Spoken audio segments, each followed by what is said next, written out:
একবার রান্না করে দেখবেন, খেতে কিন্তু অসাধারণ লাগবে। বিসমিল্লাহির রহমানির রহিম। আসসালামু আলাইকুম বন্ধুরা, কেমন আছেন? আশা করি যে যেখানে আছেন সবাই অনেক ভালো আছেন। আলহামদুলিল্লাহ, আমিও ভালো আছি। আজকে নিয়ে আসলাম মাছের রেসিপি, আশা করি ভালো লাগবে বন্ধুরা। ভালো লাগলে একটা লাইক দিয়ে সম্পূর্ণ ভিডিও দেখার অনুরোধ রইল।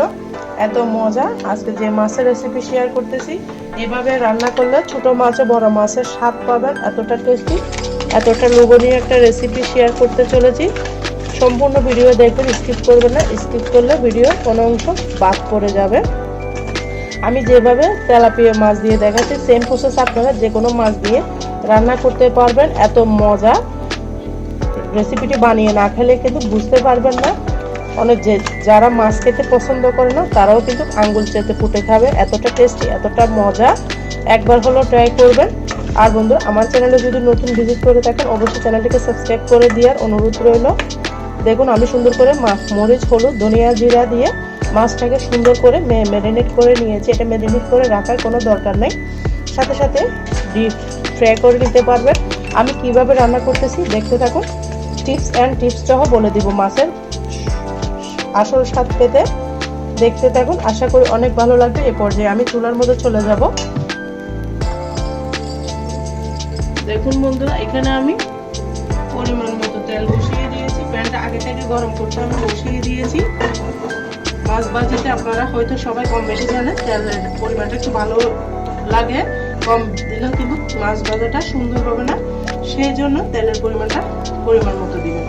এই পর্যায়ে তেলটা হালকা কুসুম গরম আছে, যেন না ছিটে, সেই জন্য আমি মাছের পিসগুলো এক এক করে নিয়ে নিচ্ছি। এত মজা বন্ধুরা, একবার হলো ট্রাই করবেন। আর আমার সাথে থাকুন, সম্পূর্ণ ভিডিও জুড়ে মাছটা আমি কী দিয়ে রান্না করবো সেটাও বলবো। দেখতে থাকুন, আশা করি অনেক ভালো লাগবে।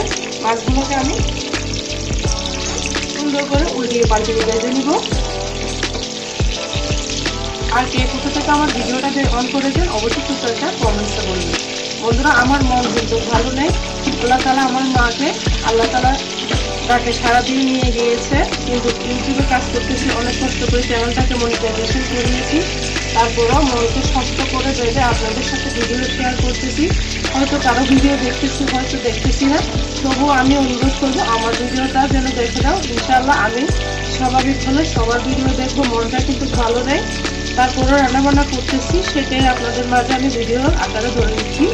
আশা করি আপনাদের কাছে অনেক ভালো লাগবে। আপনাদের ভালোবাসা ছাড়া আমি কিন্তু এখানে কখনো এগিয়ে যেতে পারবো না। আল্লাহ তাআলা আমার মা ডাক্তার আমাদের বুক থেকে কেড়ে নিয়েছে, আর কখনো হয়তো মা বলে ডাকতে পারবো না। আল্লাহ তাআলা আমার মাকে জান্নাতবাসী করুক, সেই দোয়াই করবেন।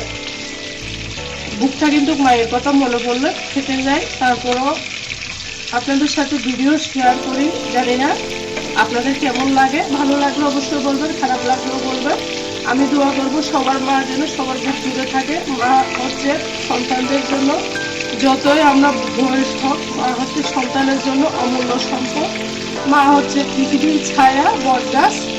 একটা বৃক্ষ যেরকম ছায়া করে সবাইকে ধরে রাখে, আকাশ বাতাস দেয়, অক্সিজেন দেয়, মা বাবা হচ্ছে সেরকম সন্তানের জন্য অক্সিজেন ধোঁয়া। আজকে আমাদের মায়ের ধোঁয়ার হাতটা উঠে গিয়েছে, হয়তো মা বলে আর কখনো ডাকতে পারবো না। যাই হোক, আপনাদের সাথে আমি কাজ করতেছি, সবাই আমার জন্য দোয়া করবেন। আমার মনটা যেন শক্ত হয়, খবর করতে পারি, ধরতে করতে পারি। বুকটা কিন্তু মায়ের কথা মনে পড়লে ফেটে যায় বন্ধুরা। সবার মা যেন সবার সন্তানদের বুক জুড়ে থাকে। আর আমি অনুরোধ করবো, যাদের মা বাবা বেঁচে আছে প্রত্যেকে মা বাবার যত্ন নেবেন, মা বাবাকে ভালোবাসবেন, মা বাবাকে সম্মান করবেন।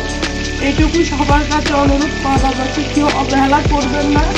যখন বৃক্ষের ছায়াটা চলে যাবে তখন হায় আফসোস করো, ফুল পাবেন না। সেটাই আপনাদের প্রিয় আপুদের ভাইয়াদের কাছে আমার অনুরোধ রইল। মা বাবা থাকতে মা বাবাকে যত্ন করবেন, ভালোবাসবেন, আদেশ উপদেশ মেনে চলবেন। আমরা যখন আমার আম্মা আসতো আমার বাসায়, মাসের মধ্যে না আসলো 20 বারের উপরে চলে আসতো, 80 চলে যেত, ঘুরে ঘুরে আমার বাসায় আসতো। তখন আম্মা বলতো যে আমাকে চিনস নাই, তোরা কোনো কথা তর্ক বিতর্ক করলে। আসলে আমরা মা হারা সন্তান, এটি হয়ে গিয়েছি, বুঝলেন। তাই আমি বলবো সব আপুদের ভাইয়াদের উদ্দেশ্যে বলবো, যাদের মা বাবা এখনো বেঁচে আছে সবাই মা বাবার যত্ন নেবেন, মা বাবার আদর্শ উপদেশ মেনে চলবেন, এইটুকুই আমি সবার কাছে অনুরোধ করব। মা বাবা কিন্তু সন্তানদের কখনো খারাপ চায় না, যেটা বলবে সেটা সন্তানদের ভালোর জন্যই বলবে। বন্ধুরা, আমি মাছ ভাজতে ভাজতে আপনাদের সাথে অনেকগুলো কথা বলে ফেলেছি, ভুল বিয়াদব হলে সবাই আমাকে ক্ষমার দৃষ্টিতে দেখবেন। বন্ধুরা, এই মাছগুলো ভেজে নিচ্ছি আমি। আমার অনেক কষ্ট হচ্ছে, বয়স আবার দিচ্ছি কিন্তু কান্না আসতেছে। তারপরে আমি রান্না বান্না করতেছি, ছেলে নিয়ে সবাই খাবে, হাজবেন্ড খাবে, শাশুড়ি খাবে। তারপরেও কিন্তু রান্না বান্না সংসার কিন্তু থেমে থাকবে না কারোর জন্য। সবর করার জন্য আল্লাহ তাআলার কাছে দোয়া করবেন, আমি যেন সবর করতে পারি। মায়ের কথা মনে করলে কিন্তু বুকটা ফেটে যায়, তখন আর রান্না ধরে রাখতে পারি না।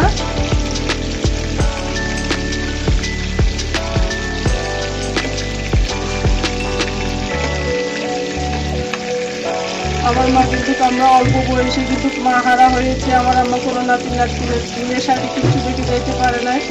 আমার আম্মা ক্যান্সার আক্রান্ত ছিল, 8 বছর আগে অপারেশন করেছিল। এই 8-9 বছর পরে আবার ইন্তেকাল করেছে। আমার আম্মাকে যেন আল্লাহ তাআলা বেহেশতের সর্বোচ্চ উচ্চ মর্যাদায় রাখে, কিয়ামত পর্যন্ত যেন আমার আম্মাকে শান্তির ঘুম দেয়। সবাই আমার আম্মার জন্য সেইটুকু দোয়া করবেন। আমি বন্ধুরা অফ ক্যামেরায় মাছগুলোকে ভেজে নিয়ে আসতেছি, অনেক কথা বলে ফেলেছি, ভুল বিরাটুকু হলে সবাই আমাকে ক্ষমার দৃষ্টিতে দেখবেন। দেখুন বন্ধুরা, আমি মাছগুলোকে সুন্দর করে ভেজে নিয়েছি অফ স্ক্রিনে। এর মধ্যে আমি মাছগুলোকে উঠিয়ে দেব।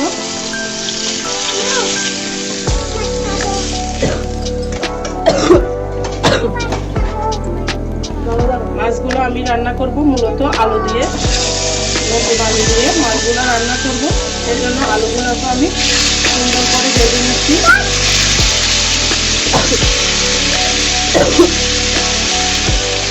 আলুগুলোকে আমি সুন্দর করে ভেজে নেব। এখানে আমি দিব হালকা করে হলুদ, তারপর দেব হালকা লবণ। আলুগুলোকে আমি সুন্দর করে উঠিয়ে পাল্টিয়ে ভেজে নেব। আলু দিয়ে মাছ ভাজি করে রান্না করলে সেটি কিন্তু অসাধারণ লাগে। মাংস খেলে কিন্তু আলু দিয়ে মাছ রান্নাটাই খাবে, এতটা টেস্টি, এতটা লোভনীয়। এই আলু ভাজাটা কিন্তু আমি অপর চুলা দিয়ে দিচ্ছি। এই চুলার মধ্যে আমি মশলাটাকে কষিয়ে নিব। বন্ধুরা, এখানে আমি তেলটা বসিয়ে দিয়েছি, দিয়ে দিচ্ছি রসুন। 2 কোয়াকে আমি সুন্দর করে কুচি করে নিয়েছি। রসুনটাকে আমি হালকা করে বেটে নিব। তারপর দিয়ে দেবো বেশ কিছু পেঁয়াজ। পেঁয়াজের পরিমাণটা অবশ্যই বাড়িয়ে দিবেন, পেঁয়াজ যত বেশি হবে এই রেসিপিটা খেতে তত ভালো লাগবে। মাছের মধ্যে পেঁয়াজের স্বাদটা বেশি দিলে স্বাদের ব্যালেন্স একদম পারফেক্ট আছে। যত বেশি পারবেন পেঁয়াজ দিবেন, পেঁয়াজ দিলে খেতে কিন্তু অসাধারণ লাগে। পেঁয়াজটাকেও আমি সুন্দর করে বেটে নিচ্ছি। পেঁয়াজটাকে আমি হালকা করে বেটে নিয়েছি, দেখতে পাচ্ছেন। এই পর্যায়ে দিয়ে দেবো পরিমাণ মতো মরিচের গুঁড়া, ধনিয়া জিরার গুঁড়া, হলুদের গুঁড়া, লবণ দিয়েছিলাম। এই পর্যায়ে আমি আর স্বাদ মতো লবণ দিয়ে সুন্দর করে মশলাটাকে আমি এখানে আমি একটু তেল দিয়েছি, তেলের পরিমাণটা কম হচ্ছে দিতে, এই জন্য একটু তেল দিয়ে দিয়েছি। একটু পানি দিয়ে মশলাটাকে আমি ভালো করে কষিয়ে নেবো। গরম পানি দিয়েছি আমি, অনেক ভালোবাসা দিয়ে মশলাটাকে ভালো করে কষিয়ে নিতে হবে। তেলটা পরিমাণ অপেক্ষা করতে হবে। আলুগুলোকে আমি অপর চুলা কিন্তু ভেজে নিচ্ছি।